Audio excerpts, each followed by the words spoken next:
Welcome to another episode of Business Bros. It's getting better, dude. It's more in sync now, even with the delay. Man. Yeah, I just jumped it, man. I jumped it. Yep. Hernan C is here, host of the Business Bros podcast, where we are helping you take control of your branding, your marketing, so that you can have wealth today and generational wealth tomorrow through the power of podcasting, along with my co-host, the insurance bro, James Diaz, with Pipeline Insurance, where we empower licensed professionals to effectively add insurance to their existing businesses. And boy, oh boy, I forgot what day it is, but somehow, some way, I'm still going to say TGIS. Thank God it's Friday, right? Friday!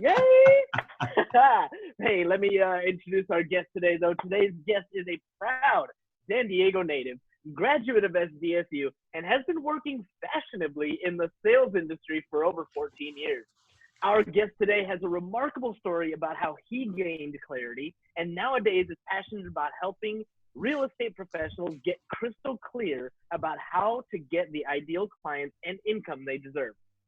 Bringing to the show a magnetic charisma, please welcome a professional relationship builder, channel developer, negotiator, sales strategist, and innovator thinker from WFG National Title Company. Please welcome to the show, Jeremy Coombs. Woo! I'm going to have to turn the fun meter all the way to red on that. That's right. That's right. Jeremy, welcome to the program, man. Thanks for having me. Wait. You have a fun meter. I didn't even notice it until you said it. That's amazing. Bravo. Yeah, man. One of the things that I do is I reinvigorate the human spirit. I remind people what it's like to actually have fun, right? Because we're taught so many filters in life.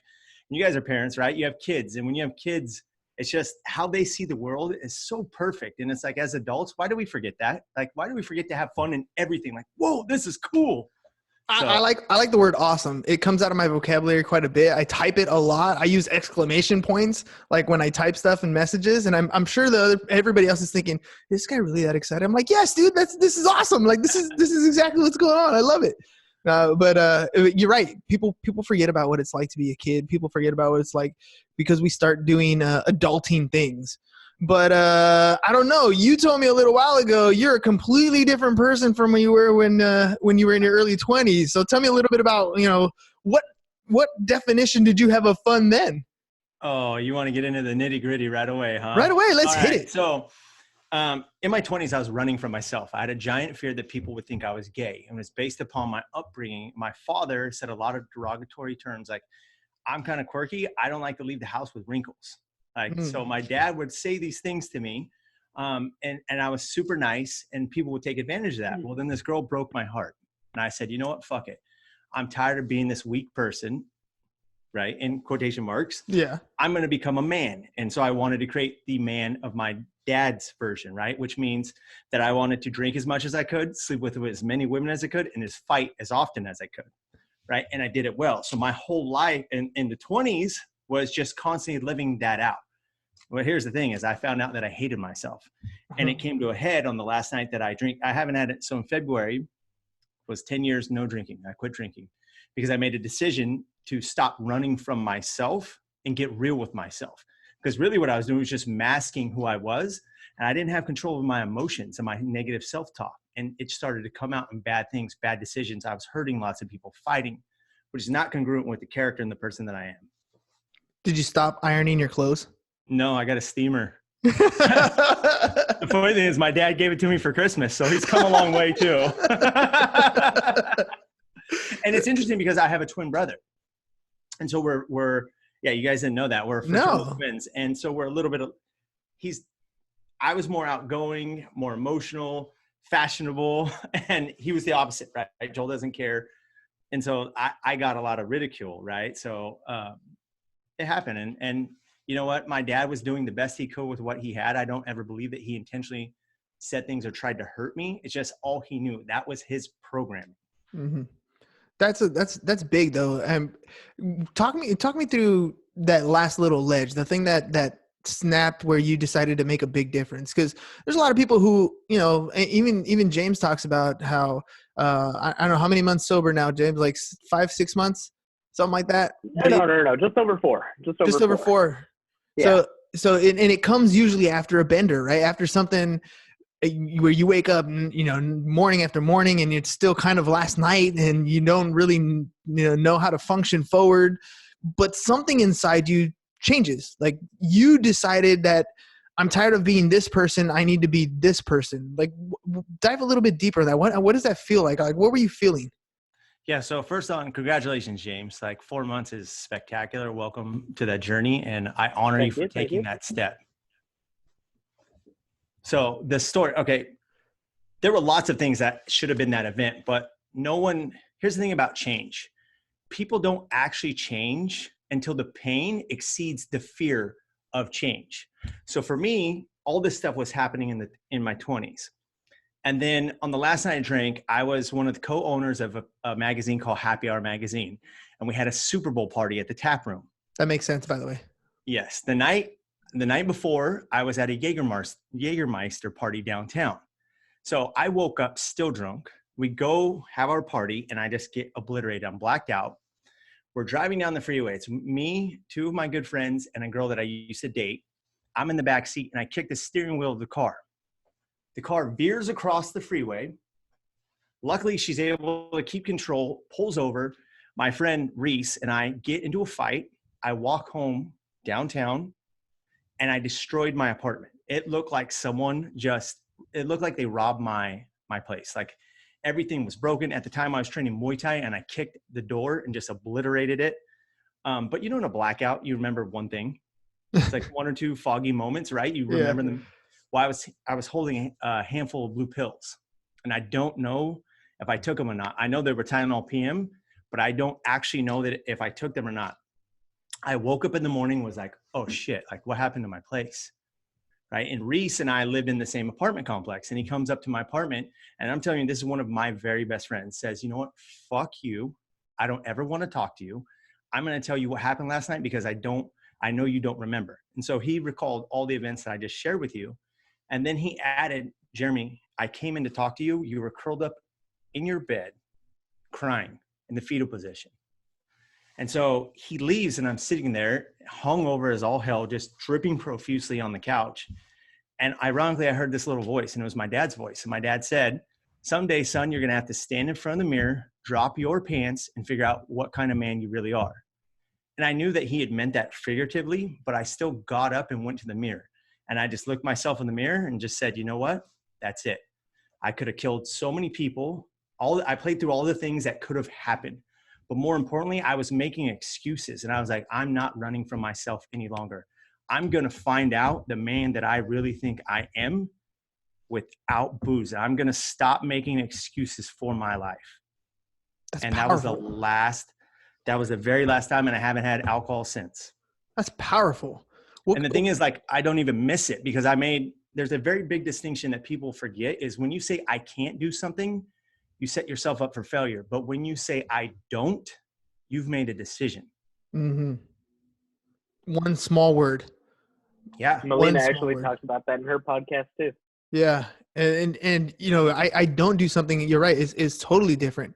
But you also opened your mind to I do things. You changed, what you actually do. Did you just drop the magazine and that's it? You left that whole lifestyle? I mean, you had Happy Hour magazine. Like how does your life, when you decide to make a change as an individual, how does that transfer over to your lifestyle? You're still having, you still had appointments, you still had, clients and customers and advertisements, all this stuff that's still going on. How does one change themselves and then push that forward on a day-to-day? So for me, I knew that what I wanted to be, right? So I didn't change my environment, which really you should change your environment. Now, what I know now, I should have changed my environment. Friday night, so that's Monday, I wake up like that, right? Friday night, I was at the Fleetwood dancing with all my friends. I put myself right into the fire because that's who I am. Like if I make this decision, let's find out what I'm made of. And so the biggest thing was training my friends. And it took about 6 months for them to realize that I was serious. Because you imagine I was the center of attention. I was the party, like free drinks, free this, free everything, to saying, no, I'm not doing that anymore. And people would hand me shots. And I would say, nope. Mm-mm. And come on. I said, no, I'm not.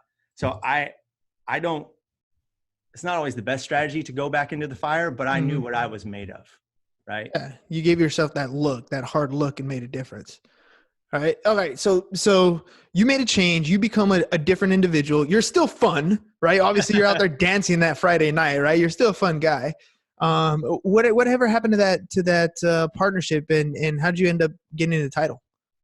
So the magazine disbanded. I won't get into the details of that. And one of my friends works at California Title still, said, hey, you know what? I have a job for you. And I had a job in title. And that started it's been almost 10 years in real estate. So I had a title job at California Title, and then I got into mortgages. My mortgage boss knew that I was good at marketing, so I started a real estate marketing company. And then I realized that other people were leveraging me and were making far more money than me, and that the marketing wasn't sustainable. And I got back into title. Just why title? Like, well, I started of all the different spaces that you could have done marketing, where you meet people, you have a great personality, you connect with individuals. Title is very B2B versus working with clients direct, right? So why that avenue? Well, so understanding my personality, right? I'm what's called a Blaze genius. If you look up Roger James Hamilton genius test, and I can actually give you guys links to take this test.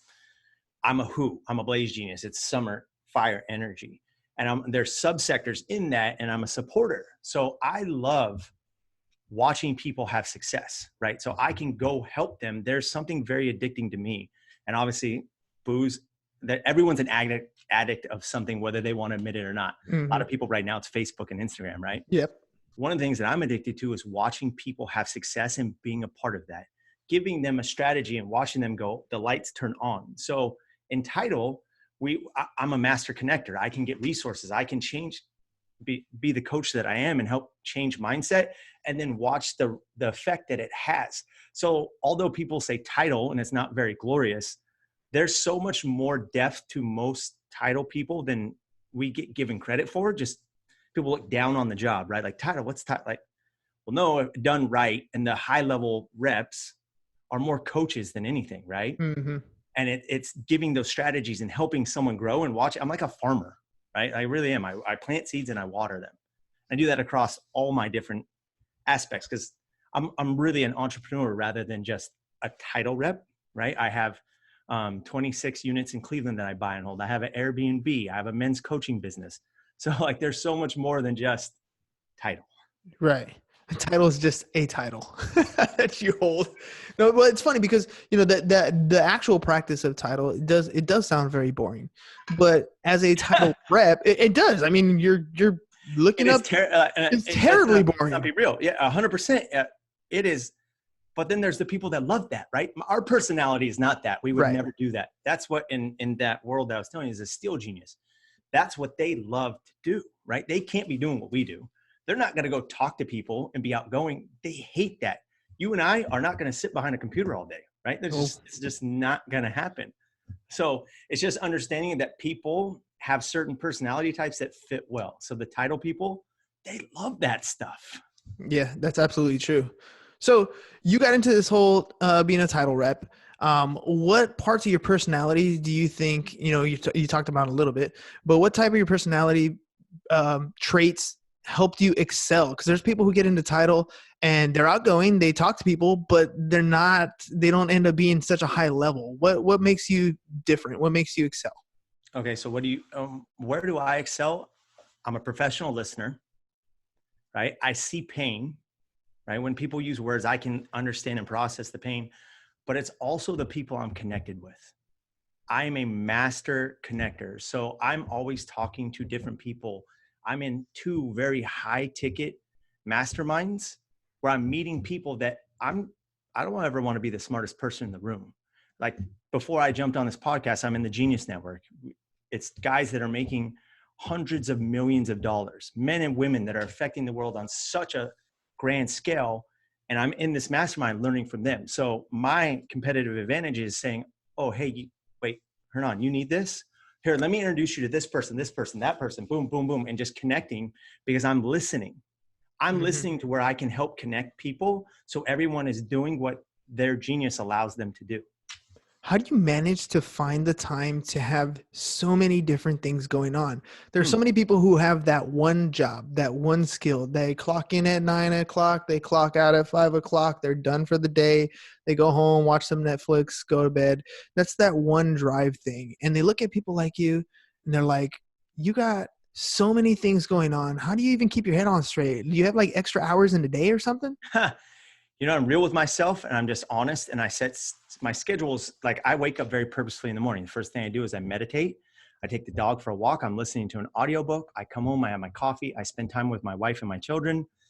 I hit the gym, right? So everything is set up in a manner where I know what I'm doing ahead of time, right? It's not, and it's being truthful. People are fucking lazy, right? Yes. We're all given the same amount of time, but if actually people paid attention to how much time they waste on social media, how much time they watch TV, how much time they're just distracted, because most distractions are just, they're running away from something, right? So how much time are you distracted and wasting in the day? If you're listening and you just actually got real with yourself, I guarantee you'd find an extra 2-3 hours in your day. And I take care of myself. I'm in great physical shape. So my energy level is high all day long. I'm not firing down Starbucks coffee, donuts, and all that other stuff so that my energy levels stay high. I know that I'm my $1 million racehorse. I saw you take a drink right now a couple times. Water, I'm assuming. Yeah. Yeah. Yeah. I'm the same way. Like I'm drinking water all day long. I don't drink coffee. And maybe if I got a sore throat or something, I'll have some tea or something like that warm. But other than that, it's water all day long. And I feel the same way. That energy level. It's funny because you go to the gym and you work out, and at the end of your workout, you're kind of tired, and yet you're kind of invigorated. Like you're exhausted, you're tired. You finished a hard training session, but you still have enough energy to push on through the rest of your day, more so than people who sit on their butt all day long. How do you do that? Like, how do you get past the 2 weeks or the 3 weeks that it takes to initially start that workout session? So it's just knowing that any step forward is a step forward. I'm not in a race against anyone else but myself, right? So I don't have to be deadlifting 500 pounds, right? I figure out where I'm at. And there's a book called Atomic Habits. Have you read it? I haven't. That's on my to-do list. Mandatory. So the premise of the book is if you do something 1% better every day, 1% better, if you do it every single day, by the end of the year, you're 39 times better than when you were when you started. So workouts are the same. You just got to get started. So if it's a 1-minute walk one day, just next day, it's 2 minutes. You just progress against yourself and stop comparison. Like, that's probably the biggest enemy of people is comparison, right? Instagram, Facebook, you can pull up pictures of people and be like, oh, wow, I'm not that. And you start just beating yourself up mentally. Mm-hmm. But really it's being truthful with yourself and saying, here's where I'm going to start. Here's the end result. I'm just going to get better every day. And it's okay to not be better on some days. It's okay. We're human beings, right? There are days I don't want to do shit. I'm sure you're the same way.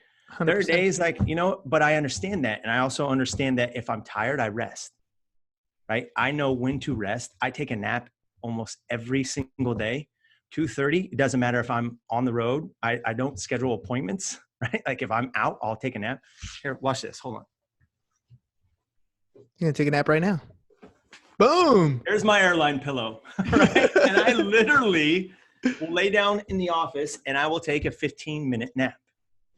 Just to recharge. You can read all the different studies about how taking a nap recalibrates you. And if I don't, I'm kind of lethargic sometimes. But it's just so, back to your question, I'm rambling. It's one step at a time. It's okay to go backwards and just rest. I love that. Well, let's get real. A lot of people losing their jobs. A lot of people going into some of the darkest times financially that they haven't seen since 2008. The real estate market is going to take a hit. No matter who you talk to, the most optimistic real estate agent who's telling you everything's great, it's not going to be so great. There's going to be some downturns. It's expected. We've been expecting a downturn for a while. It just happened to pivot really hard here. What kind of advice are you sharing with agents, with LOs, with people in the real estate space in preparation for these types of changes? So number one is make sure you're always talking to your people, right? Like people are taking this lockdown and not working. It's the perfect time to be connecting with your database and your people. there's always opportunity. Always in a downturn, there's people that made millions of dollars in the last downturn. There are going to be people that make millions of dollars this time. It's finding that opportunity and understanding that you're like water, you're fluid, right? The things, I actually think we're going to be way better off for it. Zoom. People never did Zoom meetings, right? Mm-hmm. I've been saying this for I don't know how many years, but I actually think that open houses are going to turn into virtual reality, and people are going to have goggles and going to sit and go through it and watch what happens. Because of this and people can't go, someone's going to have that idea. Like, we're just going to do. And this little thing, I was talking to my wife about it this morning, you know, because she's a real estate agent. We were talking about, you know, she has a possible listing. How's that going to look? Well, I think more people are adept in making purchases from their phone and online now, that the culture is changing. So what are we doing? We're finding opportunity. Where's your opportunity? Who are you connecting with, right? Don't be lazy. That's the biggest thing, is connect with people and talk to people. Things are digitizing. How can you be in the forefront of how real estate is going to change in a digital world? How do you feel about making a sale in a situation like this? There are a lot of people who are like, I don't want to ask for the business when, you know, I don't know, my neighbors, you know, in quarantine, or that person lost their job, or I don't know if they have money to pay their bills. Like, there's almost like this negative stigma of still asking for the sale, even though it's, if you're bringing the value that that person needs, why not offer that value? So I think you hit it on the head with value. It's all about value, right? It's coming from a place of compassion, right? And always starting with that and understanding that there are still needs that need to be met from different people. There are going to be people that are going to lose their home. Are you going to let them go talk to an agent who's going to be greasy and do them wrong? Or are you going to be the person that saves the day? Who are you the hero to, right? Mm-hmm. There are plenty of people that you can be a hero to in the right way and still make a great living. So you're saying be a good person, find the good in the situation. That people, just because someone's going through something bad doesn't mean that you can't provide a quality service to help them through that bad time. Yeah. And I'll give you a story. So in my upbringing, we lost our house twice. When I was in 6th grade, we lived on Mount Helix. They put a big sign on our house that said foreclosure. It was terrible. We still went to the school that was less than a block away, right? And kids would make fun of us. And it was just like, it sucked. And I will tell you that it sucked. And it was something that I had to work through as an adult in part of my growth as a person, right? I had to actually sit with that and go through it with one of my friends who guided me through this exercise to let that go. So hearing that, are you going to sit back and be the agent and be like, I could have helped that family, right? I could have saved them from that embarrassment. Think about those little kids that they're not the ones that can do anything about the situation that they're in. And you could be the agent or the LO that saves them that bad memory that sticks with them, that who knows what the effect it actually had on my subconscious during my whole upbringing. That's absolutely true. Because again, you were saying that you know, people made fortunes during the downturn. 2008 was a horrible time. There's a lot of people who ended up losing their homes, and everybody looks at that negative aspect of it. But there are a lot of people who found tremendous opportunity during those times. Like, if you kind of fast forward to today and you kind of start seeing the parallels, there's tremendous opportunity now. You know, like, I've been spending so much time in the past quarantine, I don't know, 10 days, creating content, reaching out to people who are in business who need a little bit of extra exposure, giving them, more podcast time, creating more content for them, like doing all these things, right? And not really charging anything. Just let me help you. Because I know that this quarantine time, it's this much time.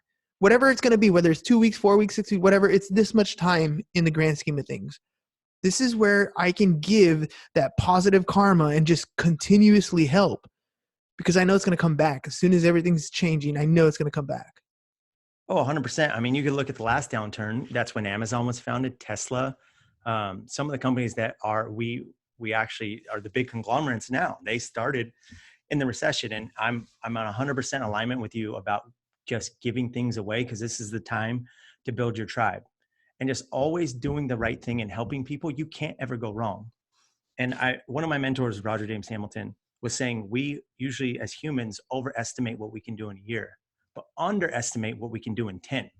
So this is going to affect people. There's no doubt about it. It's happening right now.